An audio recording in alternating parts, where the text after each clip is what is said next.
सावधान। जय श्री ओम नमः सिद्धेभ्यः। यस्य स्वयं स्वभावाप्ते रभावे कृष्ण कर्मणा तस्मै संज्ञान रूपाय नमोस्तु परमात्मने।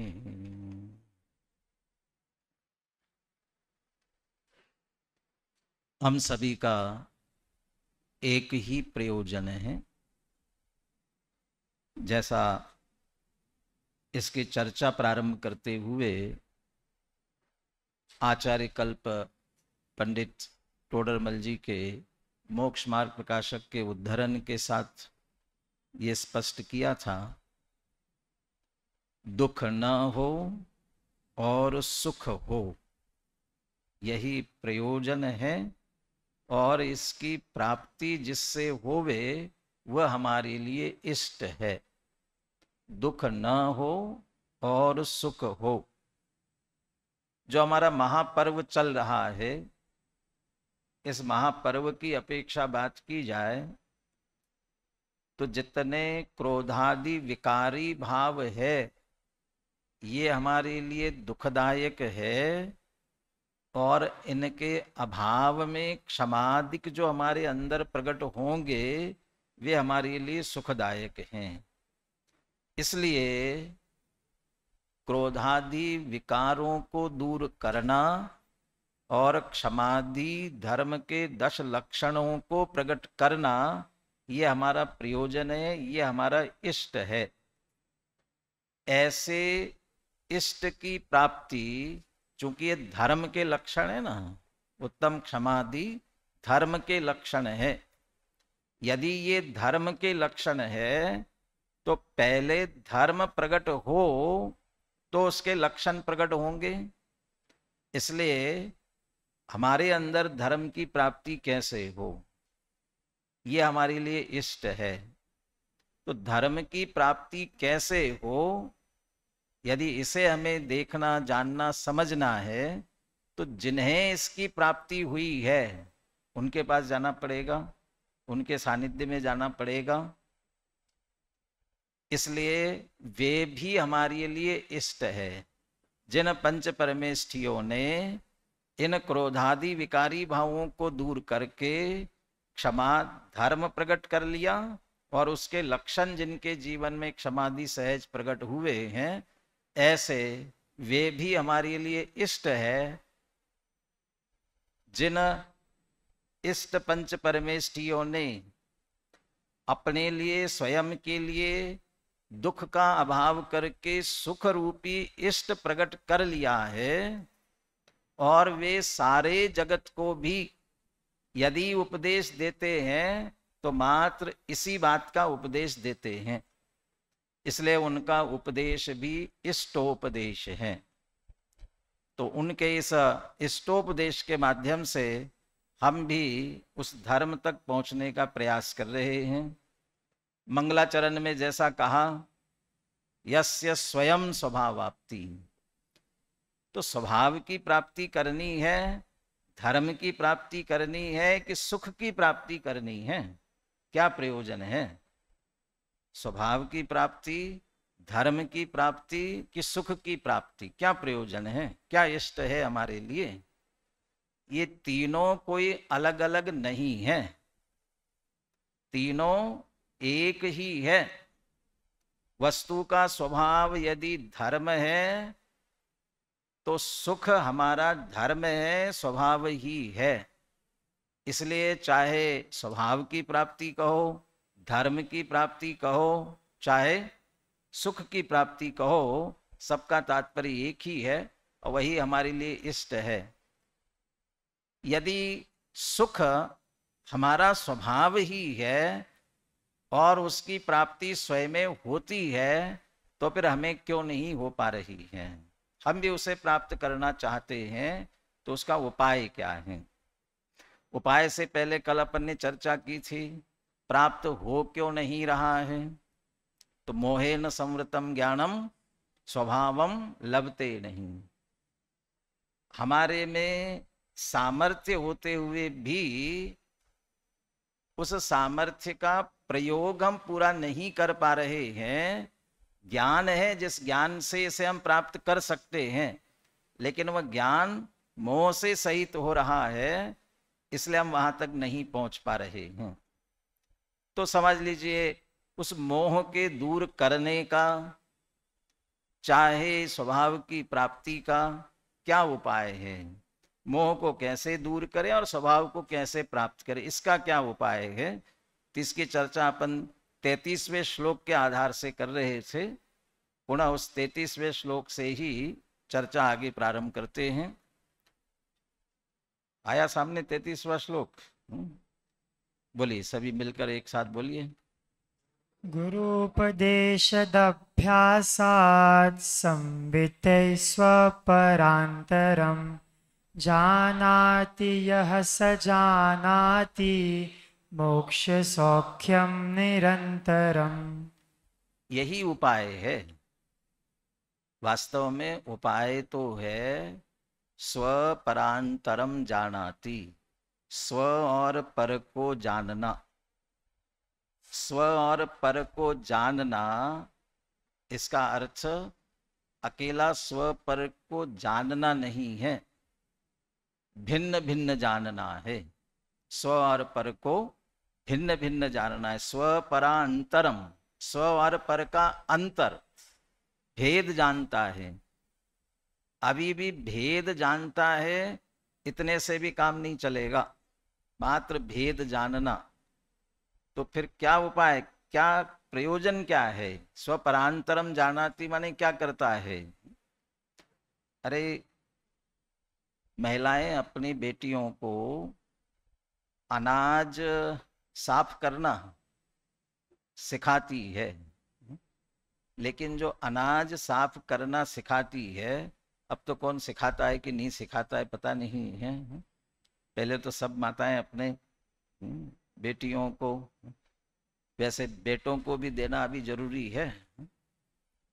अब बेटों की भी स्थिति ऐसी हो रही है कि अनेकों बार स्वयं अपने हाथ से बनाना पड़ता है, तो खाना बनाने की विधि भी सिखानी चाहिए। बेटियों को तो सिखानी चाहिए, बेटों को भी सिखाना चाहिए।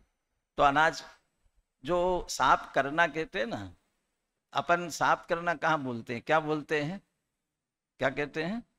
बीनना। अनाज बीनना सिखाते हैं। तो बीनना क्या होता है? अनाज बीनना। अनाज बीनना सिखा रहे हैं, तो क्या सिखाती है? भाई देखो, ये अनाज है ना, इसमें बीच बीच में कंकड़ है, कचरा है, कोई चीज है, तो उसे अलग करना है और अनाज को अलग करना है। इन दोनों का भेद करना है, दोनों को भिन्न भिन्न करना है। अनाज बीनना है। तो अनाज बीनना है, तो कोई थाली सामने रखे चावल की, गेहूं की, कोई भी, और उसमें से बीनने लगे, माने चावल अनाज निकाल निकाल करके फेंकने लगे, बीनने लगे, तो ठीक है ना? क्या बीनना? बीनना तो है उसमें से कंकड़ पत्थर कचरा है, उसे बीनना है। अब वो उसमें से बीन करके वो अलग करते हैं और फिर अनाज अपनी तरफ करते जाते हैं। वो अनाज को रखना है और कंकड़ पत्थर उसमें से निकाल के अलग करना है, तब वह बीनना कहलाता है। हमारा प्रयोजन अनाज का है, तो अनाज को लेते हैं और कंकड़ पत्थर को हम अलग करते हैं। ऐसे ही स्व परांतरम जानाति, स्व और पर को जानना है। तो स्व क्या है ये जानना, पर क्या है जानना। अकेला इतना जान करके काम नहीं चलेगा, उसमें से स्व को ग्रहण करना और पर को छोड़ना है। पर को छोड़कर स्व को स्वपने ग्रहण करना, तब जाकर के स्व परांतरम जानाति, ये बात पूरी होती है। और जिसने ये जान लिया, उसने जानाति मोक्ष सौख्यम निरंतरम, वह मुक्ति रूपी सुख को, जो सुख हमारा प्रयोजन है, उसे निश्चित रूप से प्राप्त करता है। 3 उपाय कहे थे। गुरुपदेशात, सबसे पहला उपाय है गुरु के उपदेश से। हर हर जगह जिस क्षेत्र में भी आप जाना चाहते हो, उस क्षेत्र से संबंधित जानकारी के लिए आपको उसके जो जानकार है उनके पास जाना ही पड़ेगा।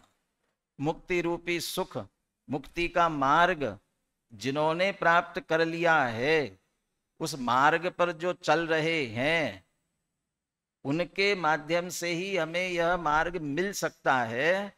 इसलिए उनके द्वारा, उनके उपदेश से हमें ये बात भी समझना पड़ेगी। गुरुपदेशात, तो गुरु का उपदेश सुन लेंगे तो काम चल जाएगा कि नहीं चलेगा। ये उपाय किस तरह से प्रयोग करना चाहिए, गुरु का उपदेश। हमारे गुरुदेव श्री सोनगढ़ में 45 वर्ष रहे और 45 वर्ष निरंतर 2 समय प्रवचन, 1 समय चर्चा, ये बराबर चलती रही। बहुत से हमारे भाई निवृत्त होकर के वहीं रहे उनके पास में और 45 वर्ष तक उनकी वाणी सुनते रहे और फिर भी शिकायत करते रहे कि हमने 45 वर्ष तक गुरुदेव की वाणी सुनी, फिर भी हमें जो लाभ होना चाहिए था वह लाभ नहीं हुआ। क्यों नहीं हुआ?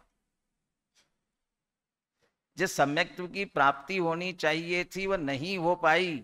क्यों नहीं हो पाई? क्या कारण रहा? क्योंकि जो दूसरा चरण है, एक तो अभ्यासात, वह दूसरे चरण तक नहीं पहुंचे और दूसरे चरण तक पहुंचने के लिए गुरु के उपदेश को भी जिस तरीके से सुनना चाहिए था उस तरीके से नहीं सुना। किस तरीके से सुनना चाहिए था?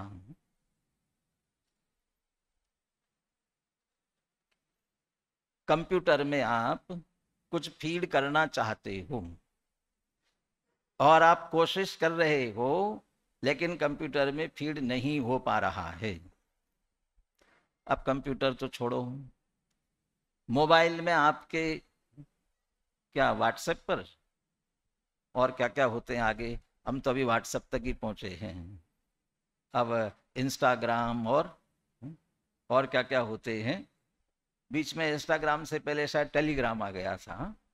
टेलीग्राम, इंस्टाग्राम और पता नहीं क्या क्या। अब आपके मोबाइल में व्हाट्सएप पर किसी ने संदेश भेजा है और आपके मोबाइल में नहीं खुल रहा है। क्यों नहीं खुल रहा है? क्या कारण है? क्यों नहीं खुल रहा? क्या है? क्यों नहीं खुल पा रहा है? मैंने पहले कहा ना, कंप्यूटर में आप कुछ फीड करना चाहते हो लेकिन फीड नहीं हो पा रहा है। क्यों नहीं फीड हो पा रहा है? क्यों नहीं फीड हो पा रहा है? अरे उसकी मेमोरी फुल है। आपकी भी मेमोरी मोबाइल की फुल हो गई है, खाली नहीं है। वो बार बार मैसेज देता है ना कि स्टोरेज का, आपकी स्टोरेज फुल हो गई है। अब स्टोरेज फुल हो तो फिर ये आपका नया मैसेज जो भी हो उसमें नहीं जा सकेगा। तो हमारा भी स्टोरेज जो है, हमारी भी जो मेमोरी है, वह मेमोरी इतनी फुल हो गई है कि जितने भी और गुरु के उपदेश चाहे जितने आते रहे, ये जितने भी संदेश आते रहे, लेकिन वह खाली नहीं ना मेमोरी। खाली नहीं है तो अंदर प्रवेश कैसे कर सकेगी? कितना भर रखा है। हम अनेकों बार शिकायत करते हैं, क्या करें, याद ही नहीं रहता है, याद ही नहीं रहता है। आप बताते तो हो लेकिन याद नहीं रहता है। सचमुच याद नहीं रहता है।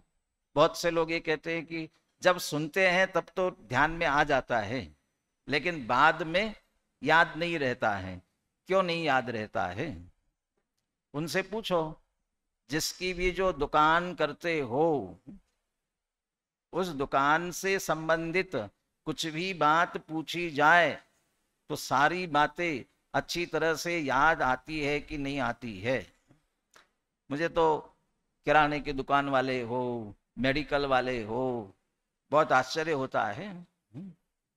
किसी भी मेडिकल वाले के पास चले जाओ, मेडिकल स्टोर पर जाओ और अपना पर्चा दो, वो पर्चा देखता है, नाम पढ़ता है और वो तत्काल कहाँ रखी है दवाई, वो वहां से निकालता है, पूरे दुकान में से जितने पर्चे हो वो सब के, तो कौन सी दवाई कहाँ रखी है, कहाँ है, यहाँ तक कि यदि नाम बदल के आया हो, आप के नाम किसी दूसरी कंपनी का लिखा हो, लेकिन उसके पास दूसरी कंपनी का है, उतना भी उसे समझ में आता है, इतना भी सब ख्याल में है। कितने प्रकार की दवाइयाँ, और उन सारे प्रकार की दवाइयाँ कौन सी कहाँ रखी है, वे सब बराबर ख्याल में है कि नहीं, पूछना नहीं पड़ता है, देखना नहीं पड़ता है। किराने के दुकान वाले के पास कितना है, और उसे जिसका मूल्य पूछो वो तत्काल बता देता है, हर एक का। कैसे बताता है ना? तो इतना याद रखने की, याद नहीं कर सकते हैं ऐसा नहीं है, बहुत है। बहुत से लोग कहते हैं हमारी बुद्धि कम है इसलिए हमारे अंदर याद नहीं रह पाता है, लेकिन बहुत बुद्धि है। जब ये सारी बुद्धि में ये सारी बातें भरी हुई है तो फिर जिनवाणी की बातें कैसे प्रवेश करेगी? तो फिर ये तो हमारे लिए जरूरी है, तो जरूरी है तो फिर इन्हें तो हम नहीं निकाल सकते हैं। तो जरूरी है उन्हें नहीं निकाल सकते हो, तो जो गैर जरूरी है वह तो निकाल सकते हो। तो हाँ, ये तो जरूरी है तो है, लेकिन गैर जरूरी बातें भी हमने कितने भर रखी है, कितनी गैर जरूरी बातें हैं।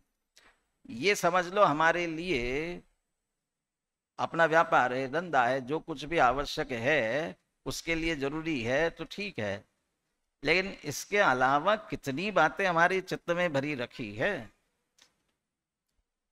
कभी कभी तो मैं कहता हूं आपको एक 500 पेज की नोटबुक दी जाए और आपसे कहा जाए बचपन से लेकर अभी तक, जब से भी आपको याद रहना शुरू हो गया है तब से लेकर अब तक जो जो बातें याद आ जाए वो सारी लिखो। आप यदि लिखना बैठ के प्रारंभ करोगे ना तो आपको 500 पेज की कॉपी भी, नोटबुक भी कम पड़ेगी। कभी देखना अपने ही चित्त में वो बहुत सारी बातें चलती रहेगी। हाँ, वो यहां से शुरू कर देना, पहली क्लास में किस किस के साथ थे, क्या हुआ था, किस किस से झगड़ा हुआ था, फिर दूसरी क्लास में कहाँ गए, फिर तीसरी क्लास में कहाँ गए, कौन टीचर थे, और किस टीचर ने कब डांटा था। कभी कभी करना, कितनी बातें, कितनी कितनी बातें अभी भी चित्त में बैठी हुई है। और क्या बैठी हुई मालूम है? क्या बैठी है? मैंने किसके साथ बुरा किया और किसी ने मेरे साथ बुरा किया, किसने मेरे साथ अच्छा किया अब मैंने किसके साथ अच्छा किया, इनमें से कौन सी बात याद रहती है, कौन सी बातें याद रहती हैं? और याद करने जाओगे ना तो याद रहेगी मेरे साथ किस किस ने बुरा किया, वो याद रहेगी। मैं, दूसरे ने मेरे साथ किस किस ने बुरा किया है वो याद रहेगी। और किसी ने अच्छा किया होगा ना वो बातें याद नहीं रहेगी आपको। और मैंने किसके साथ अच्छा किया है वो याद रहेगी। और बुरा किया होगा वो बातें याद में नहीं रहेंगी। कितनी बातें हैं, अनावश्यक बातें कितनी। अरे किसी ने एक बार कुछ कहा लेकिन उस बात को अंदर अंदर रख करके, पहले दिन बात आई थी ना, माने पहले दिन का मतलब उत्तम क्षमा के स्वरूप में चर्चा में क्रोध, और क्रोध का ही एक दूसरा भयंकर रूप क्या है? वैर। क्रोध वैर का रूप कब धारण करता है? और उसके लिए क्या शब्द दिया था? वैर क्या है? क्रोध का अचार या मुरब्बा। अचार मुरब्बा क्या होता है? उस चीज को सुरक्षित रखने का उपाय। माने हमने भी क्रोध को, जो बुरा किसी ने किया था उसके प्रति द्वेष का परिणाम था, उसे अंदर रख करके अचार मुरब्बी की तरह हमने सुरक्षित रखा हुआ है। और जब ये सारी निरर्थक बातें हमारे अंदर सुरक्षित है, तो फिर जिनवानी की बात उसके अंदर प्रवेश कैसे कर सकती है। यदि ये बातें अच्छी होती तो भी एक बार ठीक थी, इस अच्छी बात में जिनवानी की बात भी चली गई तो ठीक रहती। लेकिन क्रोध मान माया लोभ कषाय, कषाय रज्जितम चेता तत्वम नैव अवगाहते, कषायों से कलुषित चित्त है। अब उसमें वो जिनेंद्र भगवान का उपदेश अंदर प्रवेश करेगा कैसे, और कदाचित कर भी गया तो फिर वह शुद्ध कैसे रह सकता है, वह बिगड़ने ही वाला है। और उस बिगड़े हुए स्वरूप से, उपदेश से हम आगे बढ़ेंगे तो हमारा प्रयोजन सिद्ध होने वाला नहीं है।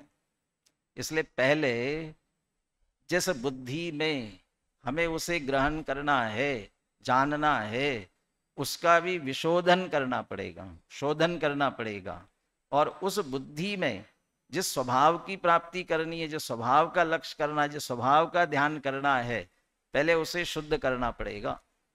यदि वही अशुद्ध होगी तो उसे प्राप्त नहीं कर सकेगी। कैसे शुद्धि करे।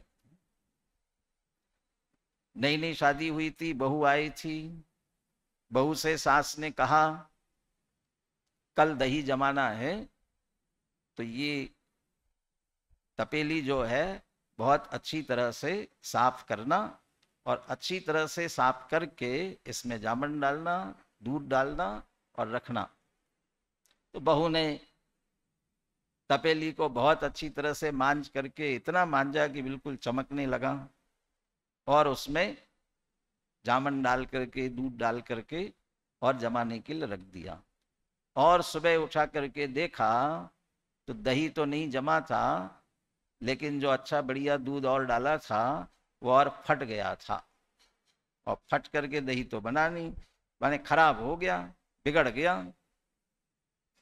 तो सास ने पूछा बहू से कि बेटा तुमको बर्तन अच्छी तरह से मांजने के लिए कहा था, तुमने मांजा था कि नहीं? मांजा तो था, देखो कितना बढ़िया चमक रहा है, इतना तो मांजा था। तो मांजा था, फिर ये कैसे बिगड़ गया? तुमने अंदर से मांजा था कि नहीं मांजा था? अंदर से तो नहीं मांजा था, अकेला बाहर बाहर से मांज दिया था। तो बाहर बाहर से मांज दिया, और अंदर से यदि नहीं मांजा है और उसमें बढ़िया दूध भी डाल दिया गया, तो दूध भी क्या होने वाला है? खराब होने वाला है। ऐसा ही बाहर से तो मांज लिया, बाहर से मांज लिया का मतलब नहा लिया, धो लिया, जितनी बाहर की शुद्धता, और वो शुद्धता अकेले शरीर की शुद्धता के लिए नहीं। मंदिर जाना है ना, मंदिर कैसे जाना है? अच्छी तरह से नहा धो करके, धुले हुए वस्त्र पहन करके, शुद्ध वस्त्र पहन करके मंदिर जाना चाहिए। ये बाहर से तो सब हमने धो लिया, बाहर से तो पवित्रता कर ली, लेकिन अंदर की पवित्रता की कि नहीं की? जिसमें गुरु के उपदेश को ग्रहण करना था, जिस अंतरंग में, उस अंतरंग को शुद्ध किया कि नहीं किया? उसे निर्मल किया कि नहीं किया? वो कैसे निर्मल होगा? नहाया पानी से, जिन कपड़ों, शुद्ध कपड़े पहन करके जा रहे हैं ना, वो भी किससे शुद्ध किया? वो भी पानी से ही। और अष्ट द्रव्य जिनसे पूजा करनी है उन्हें भी शुद्ध कर लिया, प्राशुद्ध कर लिया, वो भी किससे किया? पानी से। इन सबको पानी से हमने शुद्ध किया। अब हम अंतरंग किससे शुद्ध करें? ये पानी से शुद्ध होने वाला नहीं है। महाभारत का एक ऐसा प्रसंग आता है, वो महाभारत में कृष्ण पांडवों को, पांडव कृष्ण आपस में रिश्तेदार थे ना, तो एक बार पांडव गए हुए थे, तो कृष्ण, पांडव ने कहा चलो यमुना में हम नहाने चलते हैं। कृष्ण से कहा तुम भी चलो हमारे साथ में ना, मुझे फुर्सत नहीं है, आप लोग चले जाओ। नहीं नहीं, आप चलो हमारे साथ में, तो उन्होंने कहा कि मैं तो नहीं जा सकता हूं, ऐसा करो ये तुमड़ी ले जाओ और ऐसे मैं तुम्हारे साथ में हूं ऐसा समझ करके इसको डुबकी लगाना, आप भी लगाना, इसको भी डुबकी लगवाना। और सब लेकर के गए और सब ने नहाया। जितनी बार सबने नहाया, डुबकी लगाई, हर एक ने कृष्ण के याद में वो तुमड़ी लेकर के डुबकियां लगाई और वापस आए। उसी तुमड़ी की सब्जी बना करके सबको खिलाई और जैसे थाली में आई और एक और खाया तो सब कहने लगे तो कड़वी है, तो कड़वी है, किसकी सब्जी बनाई?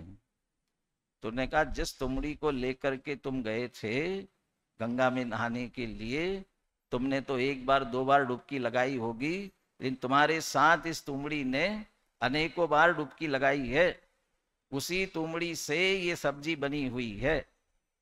तो क्या हुआ, इतनी बार डुबकी लगाई तो भी इसकी कड़वाहट दूर नहीं हुई।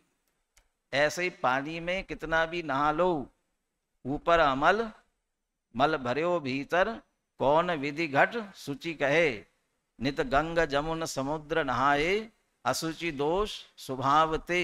जो स्वभाव से ही असुचि है वो कैसे पवित्र हो सकता है? और वहां उन्होंने उनको उपदेश देते हुए एक श्लोक लिखा, श्लोक बोला, और वो श्लोक हमारे बृहद द्रव्य संग्रह में भी उद्धृत किया हुआ है। आत्मा नदी संयम तोय पूर्णा, सत्यावहा शील तटा दयोर्मी, तत्राभिषेकम कुरु पांडुपुत्र, न च वारिणा शुद्ध्यति अंतरात्मा। न च वारिणा शुद्ध्यति अंतरात्मा। वारिणा माने जल से, ये अंतरंग शुद्ध आत्मा ये बाहर के पानी से शुद्ध होने वाला नहीं है। किससे होगा? ये आत्मा नदी, ये आत्मा ही नदी है। ये बाहर की यमुना नदी में डुबकी लगाने से, गंगा नदी में डुबकी लगाने से जगत मानता है कि सारे पाप धुल जाते हैं। ये बाहर के नदी में डुबकी लगाने से काम नहीं होगा। आत्मा नदी संयम तो ये पूर्णा, कौन सा पानी भरा हुआ है? संयम का जल इसमें भरा हुआ है। सत्यावहा, सत्य का प्रवाह जो बह रहा है ना, प्रवाह चल रहा है, सत्य का प्रवाह है। शील तटा, शील इसके तट है, किनारे हैं, शील तटा। दयोर्मी, दया की क्या कहना चाहिए, क्या निकल रही है? उर्मिया मतलब लहरें, दया की लहरें जिसमें उमड़ रही है। दयोर्मी तत्राभिषेकम कुरु पांडुपुत्र, हे पांडव इसमें डुबकी लगाओ। कहा? इस आत्मा में। इस आत्मा में डुबकी लगाओगे तो आत्मा शुद्ध होगा। न च वारिणा शुद्ध्यति अंतरात्मा, ये बाहर के पानी से अंतरात्मा शुद्ध होने वाला नहीं है। अंतरंग शुद्ध करने का उपाय ये उपाय है। गुरुपदेशात अभ्यासात संवित्ते स्वपरांतरम यो जानाति। यही उपाय, सभी यही उपाय बताएंगे। हमारे आचार्य अलग अलग उपाय नहीं बताते हैं। जिनवानी की यही विशेषता है। जितना भी आगे पीछे चलेगा उसमें परस्पर विरोध नहीं आएगा। कोई आचार्य कोई कह रहे हो, कोई आचार्य दूसरा कह रहे हो, ऐसा नहीं है। उपाय यही है, क्रम भी यही है। योग सार प्रावृत आचार्य अमित गति का है, योग सार प्रावृत, वो भी यही कहते हैं। आगमेन अनुमानेन ध्यानाभ्यास रसेन च त्रेधा विशोदयन बुद्धिम ध्यानम आपनोति पावनम।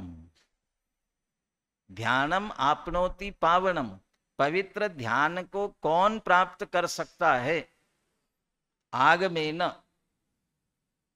अनुमानेन और ध्यानाभ्यास रसेन च। आगम से, अनुमान से और ध्यान के अभ्यास के रस के द्वारा त्रेधा विशोदयन बुद्धिम, ये तीन प्रकार से अपनी बुद्धि का जो शोधन करेंगे। ध्यानम आपनोति पावनम, तब वे पवित्र ध्यान को प्राप्त कर सकेंगे। आगम से, सबसे पहले जिनवानी पढ़े, लेकिन वो जिनवाणी पढ़ना कैसे, आग बेन। अगला दिया है अनुमानेन। वो यहाँ कह रहे हैं कि गुरुपदेशात अभ्यासात, अभ्यास, अकेला वचन सुन लिए और जैसा वचन कहा हुआ है वैसा मान लिया तो हमारे लिए काम नहीं करेगा। बाबा वाक्यम प्रमाणम से काम नहीं चलेगा। बाबा वाक्यम प्रमाणम से काम चलेगा? चल तो गया था, कहाँ चला था? और उसे सबसे पहले निशंकित अंग के रूप में प्रस्तुत किया। सबसे पहले सम्यक दर्शन का पहला अंग निशंकित अंग। और निशंकित अंग में कौन प्रसिद्ध है? अंजन चोर। चोर और वहां प्रसिद्ध है।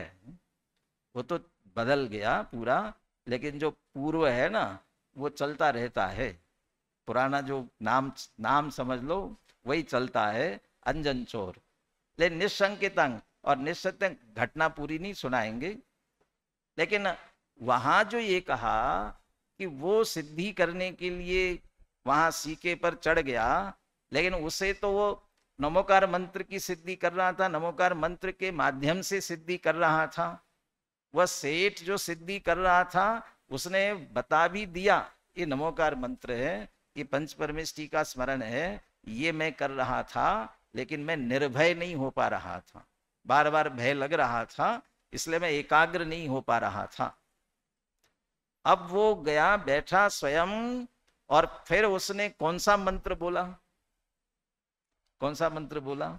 कल हमारे नाटक कर रहे थे, वो नाटक में मंत्र बोल रहे थे, गलत गलत बोल रहे थे। अजैर अष्टव्यम, अजैर अष्टव्यम, अजैर अष्टव्य मिति, अजैर यष्टव्यम था वो, यष्टव्यम यजन करना चाहिए, यज्ञ करना चाहिए, उस अर्थ में था। अब वो उसने, वो अंजन चोर ने कौन सा मंत्र बोला? आणम ताणम कछूण जानम और सेठ वचन प्रमाणम, ऐसा बोला होगा सचमुच में। और ये क्या है कि कहानी लिखने वाले थोड़ी रोचकता और बातों के लिए, और ये कथा लिखने वालों के लिए थोड़ी सी ऐसी छूट भी होती है, लेकिन मूल प्रयोजन उसमें से सही निकालना होता है। यदि हम आनम ताणम कछूण जानम, इस पर यदि आप ध्यान दो, जो ऐसा कह रहा है वो तो उपेक्षा कर रहा है। मैं कुछ नहीं जानता, मैं कुछ नहीं जानता है, तो उपेक्षा कर, उपेक्षा पूर्वक करेगा तो निशंकता कैसे आएगी? वास्तव में उसकी निशंकता है सेठ वचन प्रमाणम। और सेठ वचन प्रमाणम का अर्थ क्या है? अभी वह सेठ के वचन, जितना उसने मंत्र पूरा याद नहीं हो पाया उसे, लेकिन ये पंच परमेष्टि है, पंच परमेष्टियों के स्वरूप का मैं विचार कर रहा था। उसने ये जो सेठ कर रहा था उसकी जो भावभूमि थी, उस भावभूमि के अनुसार मैं अपने भाव करता हूं। सेठ जिन पंच परमेष्टियों का स्मरण कर रहे थे, उन्हीं पंच परमेष्टियों का मैं स्मरण करता हूं। और भावों में सम्यक्त्व की प्राप्ति और ये ऐसे ऐसे नहीं होती है। निश्चित रूप से भले ही अल्प समय में ही सही, लेकिन पूर्व संस्कार से ही सही, लेकिन उसे इस प्रसंग के द्वारा तत्व स्मरण आया है, तत्वार्थ का श्रद्धान हुआ है, तत्वार्थ के प्रति दृढ़ प्रतीति हुई है, तभी वह सभी घटना हुई है। बस इतना ही है, निर्भयता पूर्वक, निशंकता पूर्वक, नीचे गिरूंगा मर जाऊंगा, ये कोई भय न रखते हुए बस निशंकता से श्रद्धा की, वो उतनी निशंकता की तरफ लेकर के गए। तो गुरु का उपदेश सुनते हुए हमें भी कुछ भी हो ऐसा नहीं, वो गुरु के उपदेश को क्या कहा जा रहा है इसे समझना, और समझ करके स्वयं निर्णय करना अगला स्टेप है। बहुत अच्छा आपके न्याय दीपिका में, और न्याय दीपिका में लोक और शास्त्र दोनों के लिए ये कहा, किसी बात को समझना हो, किसी बात का निर्णय करना हो तो 3 उपाय है। कौन से 3 उपाय हैं? कौन से 3 उपाय हैं? हाँ जी, उद्देश्य, लक्षण निर्देश और परीक्षा। उद्देश्य, लक्षण निर्देश और परीक्षा, ये 3 उपाय है। इस उपाय से ही लोक में भी आप कहीं निर्णय करने जाते हो तो भी, अरे किसी के बारे में भी, एक लड़के के लिए लड़की देखनी है तो सबसे पहले क्या पूछोगे? कौन है? तो इसका मतलब नाम क्या है, किसकी लड़की है, नाम से ही सबसे पहला परिचय होगा, उद्देश्य। फिर विचार करोगे कैसी है, क्या विशेषताएं हैं, फिर ये लक्षण। अब ये जो विशेषता बता रहे हैं तो मात्र दूसरे बता रहे हैं, इतने मात्र से हम विश्वास कर लेते हैं, इतने मात्र से विश्वास कर लेते हैं। विश्वास करते तो तत्काल पहले जमाने में तो कर लेते थे।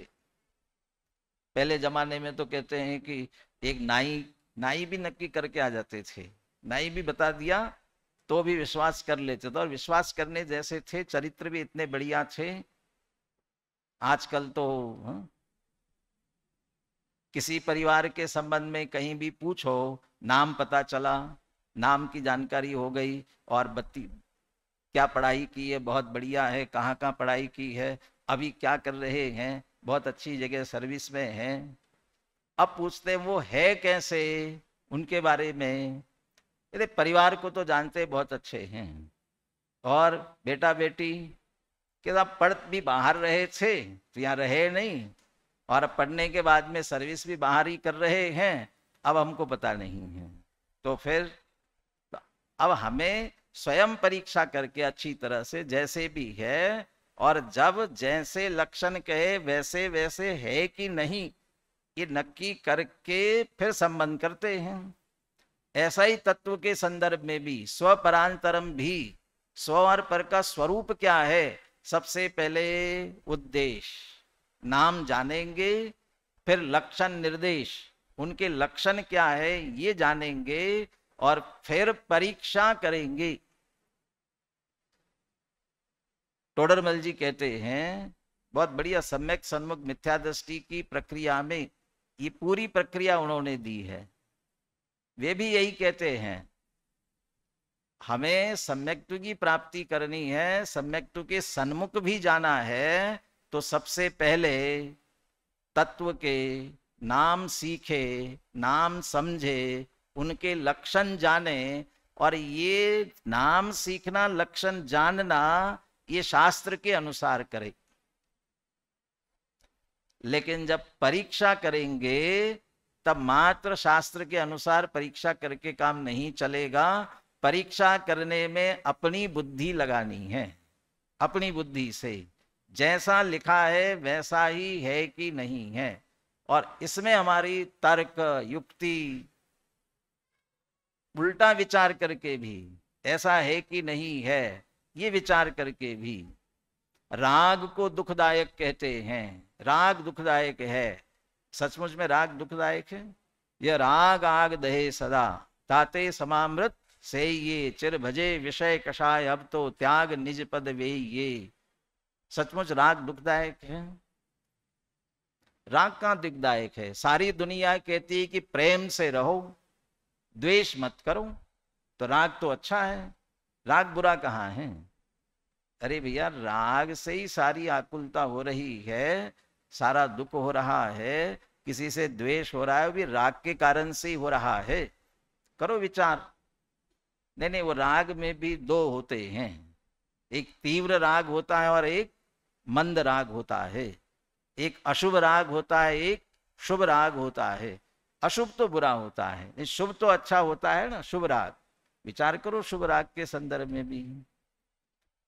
वो शुभ राग, जैसे 5 पांडवों में से 5 पांडव जब उन पर उपसर्ग हुआ, मुनि अवस्था में उपसर्ग हो रहा है, और उस उपसर्ग के समय 3 पांडवों को निर्विकल्प कोई राग नहीं आया। अशुभ का तो प्रश्न ही नहीं है, शुभ राग भी नहीं आया, लेकिन नकुल और सहदेव को इतना सा विकल्प आया कि ये मुनिराज, ये ऐसा इतना भयंकर उपसर्ग कैसे सहन हो रहा होगा, इतना सा विकल्प आया, वह भी भाइयों के प्रति नहीं आया था, क्योंकि जब मुनि दीक्षा हो गई तो भाईपना तो छूट गया था। साधर्मी समान मुनिराज, वे मुनिराज पर ऐसा भयंकर उपसर्ग, इतना सा विकल्प आया। वो शुभ राग कहाँ लेकर के गया? सरवार सिद्धि। सरवार सिद्धि लेके गया, बहुत बढ़िया हो गया ना, सरवार सिद्धि लेकर के गया। सरवार सिद्धि लेकर के गया का अर्थ है 33 सागर के लिए मोक्ष से दूर कर दिया। अब यह राग आग दहे सदा, वहां अब 3 कषाय चौकड़ी तो भले ही नहीं है, लेकिन एक कषाय है, अकेले अनंतानुबंधी सम्यक दृष्टि है तो, लेकिन बाकी की 3 कषाय का राग अभी बाकी कषाय बाकी रह गई ना, और मोक्ष से दूर हो गए, और वे शुभाशुभ दोनों प्रकार से राग से रहित अंतर्लीन हुए, वीतरागी हो गए, तो मुक्ति प्राप्त कर ली। तो ये एक एक बात को लेकर के जिनवानी में जो लिखा है उसका अभ्यास, उसका परीक्षा के द्वारा, जो अपन योग सार की श्लोक की बात कर रहे थे उसमें भी आगमेन के बाद था अनुमानेन, अनुमान लगाओ अपना। अनुमान मतलब साधनात् साध्य विज्ञानम, हेतु से तर्क से उसका निर्णय करना। सब जगह यही उपाय है और कुछ नहीं है। कुंद कुंद आचार्य कहते हैं मैं एकत्व विभक्त आत्मा को बताऊंगा। किससे बताऊंगा? अपनो सविवेण, मैं अपने संपूर्ण वैभव से एकत्व विभक्त आत्मा को बताता हूं। अमृतचंद्र आचार्य कहते हैं आपके पास वैभव आया कहां से? कुंद कुंद आचार्य के पास वैभव आया कहां से जिससे आप एकत्व विभक्त आत्मा को बता रहे हैं? कौन सा वैभव है? कहते ज्ञान वैभव। तो अमृतचंद्र आचार्य टीका में उनके ज्ञान वैभव की उत्पत्ति कैसे हुई इसके 4 कारण बताते हैं, 4 उपाय बताते हैं। कौन कौन से 4 उपाय? वहां तो बहुत बढ़िया शब्द है संस्कृत के, लेकिन सरल भाषा में पंडित जयचंद जी छाबड़ा ने सरल भाषा में 4 बातें लिखी। आगम का सेवन, युक्ति का अवलंबन, पर अपर गुरु का उपदेश और स्वसंवेदन स्वानुभव, ये 4 बातें। और इन 4 बातों से उनके ज्ञान वैभव की उत्पत्ति हुई है। आगम का सेवन, युक्ति का अवलंबन, पर अपर गुरु का उपदेश। वहां उपदेश 2 बार ले लिया, 2 बार ले लिया। आगम का सेवन, फिर युक्ति का अवलंबन और पर अपर गुरु का उपदेश। जिनवानी भी पढ़ो, फिर जिनवानी में जो पढ़ा है उसका स्वयं युक्ति से निर्णय करो। निर्णय करने के साथ साथ अपना निर्णय गुरु को बताओ, फिर गुरु आपको कहेंगे, वो गुरु का उपदेश। अब इसका सबका मेल करते हुए स्वानुभव तक पहुंचे, और जब स्वानुभव तक पहुंचेंगे तब इसकी उत्पत्ति हो सकेगी। गुरुपदेशात अभ्यासात संवित्ते, स्वसंवेदन तक पहुंचेंगे तब ये कार्य पूरा हो सकेगा। अकेला सुनने से नहीं होगा, अकेला युक्ति का अवलंबन तक भी आने से काम नहीं चलेगा। बहुत बढ़िया इसकी प्रक्रिया है, और थोड़ी सी इसकी चर्चा आगे करते हुए स्वसंवेदन तक कैसे पहुंचना इसके माध्यम से इसकी चर्चा आगे अपन पुनः करेंगे। लेकिन जिनवानी सुनने के लिए हमेशा दिमाग खुला रख करके, दिमाग खुला रख करके का मतलब एक तो खाली रख करके, रुचि सबसे ज्यादा कार्य करती है। आप यदि मैं कैसा, मेरे परिणाम कैसे हैं, हम अपने आप को टटोलना चाहे ना, कैसे स्वभाव वाला हूं, सब अपन ड्वाल पर्सनालिटी वाले हैं।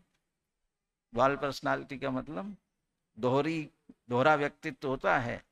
दोहरा व्यक्तित्व, एक व्यक्तित्व दुनिया को दिखता है और एक व्यक्तित्व अंदर होता है। आजकल बहुत सब चलता रहता है ना, बहुत से कहते हैं जैसे डीपी में दिखते हो उतने सुंदर हो नहीं,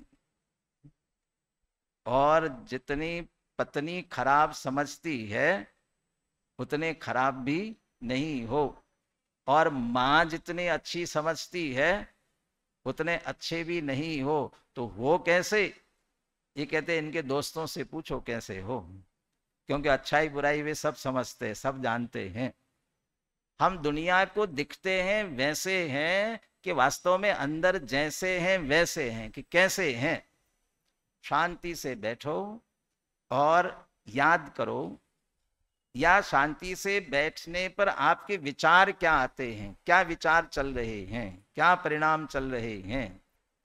यदि हमारे परिणाम विषय कषाय के, विकृति के, दूसरों के प्रति द्वेष के, दूसरे इसने क्या किया था, उसने क्या किया था, उससे क्या करना चाहिए, क्या होना चाहिए, यदि इसी इसी प्रकार के परिणाम चल रहे हैं तो समझ लेना हमारी क्या स्थिति है।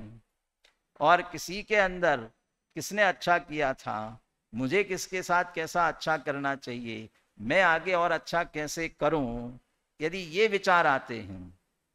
व्यापार धंधे वाले हो तो किसने मेरा नुकसान किया था, अब मैं उसका कैसे नुकसान करूंगा, क्या क्या हुआ था, यही परिणाम आ रहे तो सोचे। दुनिया को भले ही अच्छे दिख रहे हैं और दूसरी तरफ हुआ नुकसान हुआ होगा, लेकिन मुझे किसी और का नुकसान। बहुत सारी बातें शांति से बैठ करके, ये तो लौकिक दृष्टि से, अलौकिक दृष्टि से तत्व की क्या बात मुझे याद आती है अंदर से ही। ये हम अपने अपने अंदर को टटोले, अंदर को देखे तो हम अपने आप को टटोल सकते हैं। और फिर बदलेगा कि नहीं हमारा व्यक्तित्व, बदल सकता है कि नहीं बदल सकता है। उपाय वही है, जिनवाणी का अध्ययन करे, जिनवाणी का चिंतन मनन करे, इसको हम विषय दे, उसके चिंतन मनन में लगेगा तो ये हट करके वहां तक पहुंच सकता है। पुनः गुरुपदेश अभ्यास से स्वसंवित्ति तक कैसे पहुंचे और इसकी प्राप्ति कैसे करे, इसकी चर्चा पुनः आगे करेंगे।